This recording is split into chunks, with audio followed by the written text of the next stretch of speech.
So we've spent a fair bit of time looking at Kc so far. Kc being the equilibrium constant, which should be looking at concentration, where we look at how the concentration of the products divided by the concentration of the reactants, and it gives us a value that gives us an indication of whereabouts our position of equilibrium lies. Now the C in Kc actually stands for concentration. So what we're going to move on and look at today is Kp. So Kp is exactly the same concept, but we're going to look at P, which is in terms of pressure. And we look at partial pressures, but it's exactly the same idea. It's an equilibrium constant. So what we do is we look at the total pressure of the products, and we divide it by the total pressure of the reactants. And again, when the value we get out is going to give us some kind of indication as to whether our equilibrium lies on the left or on the right. The bigger the number is, it means that the number on the top is bigger than the number on the bottom, so you've got more products than reactants. If the number is smaller, it means that there's more reactants than products. And so it's the same idea as Kc, but we need to learn how to look at this using gases. So I want you to imagine we've got a balloon, and in this balloon we've put 1 mole of hydrogen. Obviously this is a very big balloon because we all know 1 mole of hydrogen is going to take up a lot of space. And we've put 3 moles of nitrogen. Now the mole fraction is where we're saying what fraction of all of the moles of this mixture of gas are each particular thing. So if I wanted to work out the mole fraction for hydrogen, I would say, how many moles of hydrogen have I got? So the mole fraction, I'd say how many, so it would be moles of hydrogen divided by total moles of gas. And so what I'd see is I've got 1 and there are 4 in total, so the mole fraction would be 1/4 or 0.25. I could work it out also for nitrogen.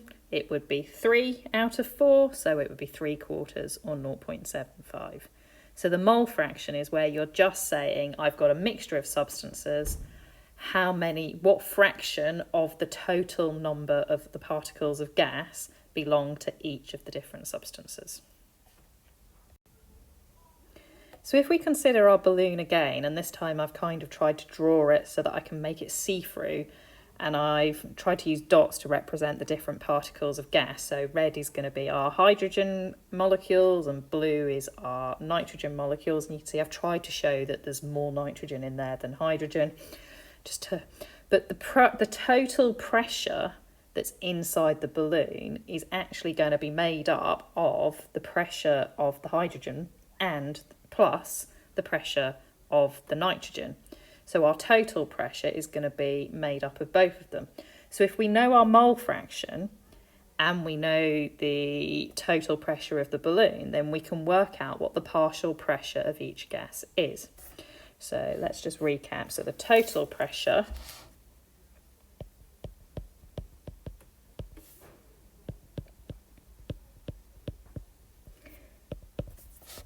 is equal to the pressure of the hydrogen plus the pressure of the nitrogen. Okay.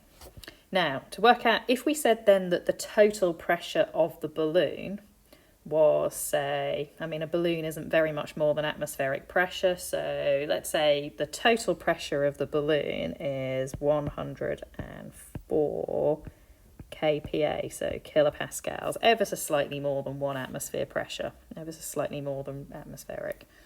So if we say it's 104 kilopascals, then we know that that is going to be made up from the two different parts, and we know our mole fractions. So we know that the mole fraction of the hydrogen in there was 0.25, So if we wanted to work out the partial pressure of the hydrogen, then we know that the partial pressure of the hydrogen is going to be equal to the mole fraction times the total pressure. So that's going to be, we said the mole fraction was 0.25. And if we times that by the total pressure, that's 104. Plug that into the calculator and we see that it is 26 kPa. And we can work it out for the nitrogen. So the partial pressure of the nitrogen is going to be the mole fraction. So that was 0.75 times 104. So that's going to be 78 kPa. And it would then make sense that our total pressure, our 104, was made up of 26 plus 78. And it adds up.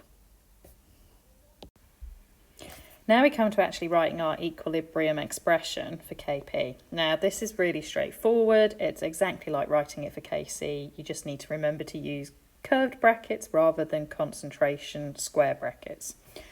So if we consider an equilibrium like this, so we've got A moles of A reacting with B moles of B, and forming an equilibrium, making C moles of C and D moles of D. Oops, I forgot to put in the gas symbol. Then,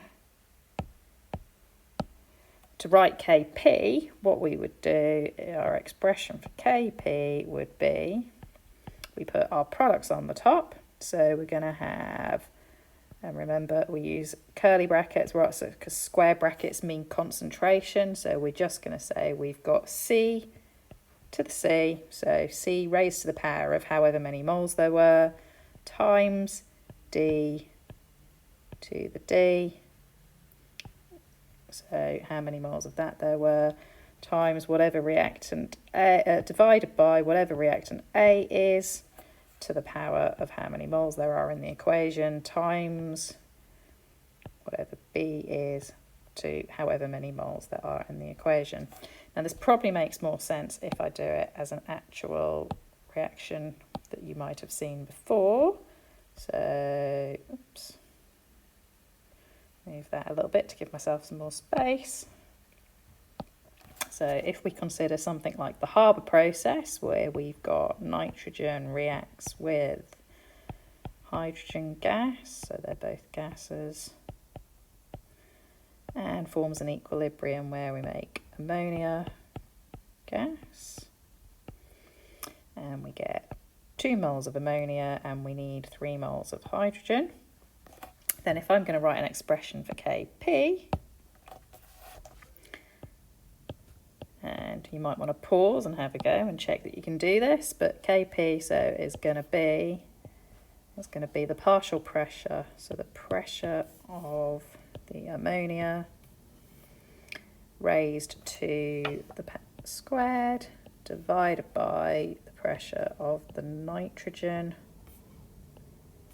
times the pressure of the hydrogen cubed.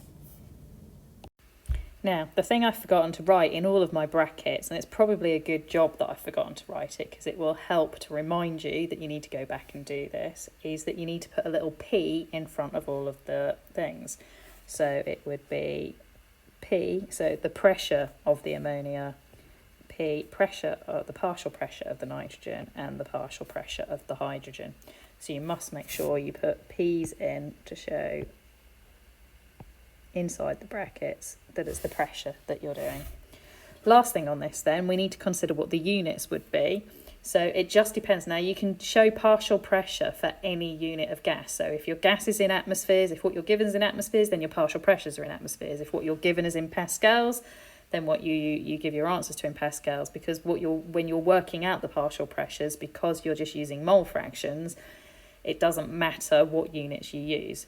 So the units for this, so if we were given all of our data in atmospheres, then we would have atmospheres on the top squared divided by, we'd have 4 lots of atmospheres on the bottom, so we'd have atmospheres times atmospheres cubed. So you'd have 2 on the top, 4 on the bottom, so we would end up with, So atmospheres to the -2, because we'd have 2 on the top, 4 on the bottom, so we'd have more on the bottom, so it would be -2.